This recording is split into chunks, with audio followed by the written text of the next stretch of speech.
Hi అండి, నమస్తే. Welcome to Andhran Bengaluru foods. ఈరోజు మనం ఈ వీడియోలో మన చిన్నతనంలో తిన్న పాలకోవా స్వీట్ తయారీ విధానాన్ని చూడబోతున్నామండి. మనం చిన్నప్పుడు తిన్న ఈ పాలకోవాని ఇప్పుడు మన పిల్లలకి తయారు చేసి తినిపిద్దాం. ఈ పాలకోవా స్వీట్ ప్రిపరేషన్ని ఈరోజు మనం వీడియోలో చూసేద్దాం రండి. పాలకోవా స్వీట్ కోసం కావలసిన పదార్థాలు: 1 కప్పు వరకు మైదా, అలాగే 1/4 కప్పు వరకు పంచదార పౌడర్ ని తీసుకోవాలండి. అలాగే ఏ కప్పుతో అయితే మైదా తీసుకున్నామో అదే కప్పుతో 1/2 కప్పు వరకు నెయ్యిని కూడా మనం తీసుకోవాలి. అలాగే ఒక 5 నుంచి 6 వరకు ఏలక్కాయలను తీసుకొని పౌడర్లా చేసుకొని మనం పెట్టుకోవాలి. తర్వాత ఇప్పుడు ఈ పాలకోవా స్వీట్ ప్రిపరేషన్ కోసం స్టవ్ ఆన్ చేసుకొని ఒక ప్యాన్ హీట్ చేసుకోవాలి. తర్వాత ఇందులో మనం తీసుకున్న 1/2 కప్పు వరకు నెయ్యిని ఇందులో మనం యాడ్ చేసుకోవాలండి. ఈ 1/2 కప్పు నెయ్యి అంతటిని యాడ్ చేసుకొని నెయ్యి అనేది బాగా హీట్ అయిన తర్వాత ఇందులో 1 కప్పు నిండా మైదాని మనం ఇందులో యాడ్ చేసుకోవాలి. ఈ మైదాని వేసుకున్న తర్వాత లో ఫ్లేమ్ మీద ఒక 10 నుంచి 15 నిమిషాల వరకు బాగా ఫ్రై చేసుకోవాలండి. ఇలా కలుపుకుంటూ మనం నిదానంగా ఫ్రై చేసుకోవాలి. మీడియం ఫ్లేమ్ మీద కానీ హై ఫ్లేమ్ మీద కానీ ఫ్రై చేయడానికి ట్రై చేయొద్దండి.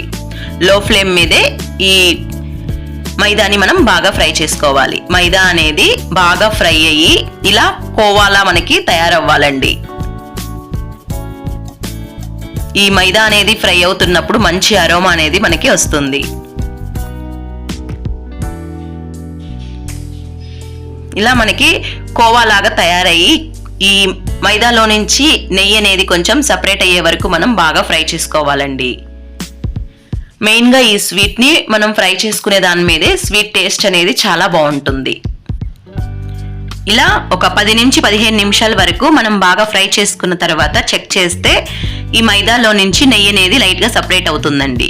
తర్వాత మనం స్టవ్ ఆఫ్ చేసుకొని పక్కన పెట్టుకొని కొంచెం సేపు చల్లార్చుకోవాలండి. మరి ఎక్కువ చల్లారకుండా గోరువెచ్చగా ఉండే వరకు మనం చల్లార్చుకోవాలి. మరి బాగా చల్లారే వరకు పెట్టుకోవద్దండి.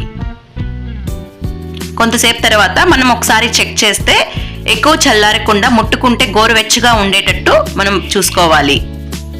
తర్వాత ఇందులో ఇలాచీ పౌడర్ని కూడా మనం యాడ్ చేసుకోవాలి. అలాగే ముందుగా మనం తీసుకున్న 1/4 కప్పు వరకు పంచదారని కొంచెం కొంచెంగా యాడ్ చేసుకుంటూ మనం బాగా కలుపుకోవాలండి.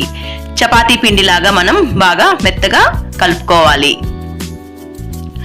పంచదార అనేది ఒకేసారి వేయకుండా మనం చూసుకుంటూ మనం యాడ్ చేసుకోవాలండి. కానీ 1 కప్పు మైదాకి 1/4 కప్పు వరకు పంచదార అనేది మనకి అవసరం అవుతుంది. ఇలా పంచదారను వేసుకొని మనం బాగా చపాతీ ముద్దలాగా మనం ప్రిపేర్ చేసుకోవాలి.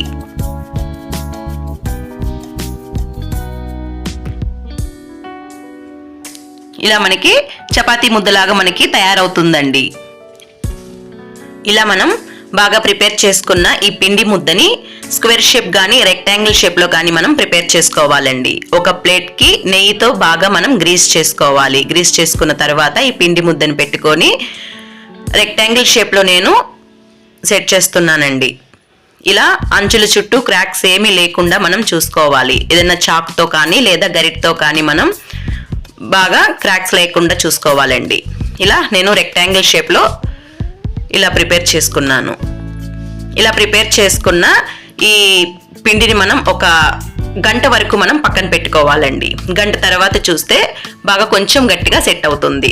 తర్వాత చాకుతో పక్కనున్న అంచులన్నిటిని తీసుకొని మనకి ఏ షేప్ కావాలో ఆ షేప్లో కట్ చేసుకోవచ్చండి. రెక్టాంగిల్ షేప్ అయినా, స్క్వేర్ షేప్ అయినా, లేదా డైమండ్ షేప్లో కూడా మనం కట్ చేసుకోవచ్చు. ఇలా మనకి అంచుల చుట్టూ ఉన్న పిండిని అంతటిని తీసుకొని మనకు కావాల్సిన షేప్లో కట్ చేసుకోవాలి.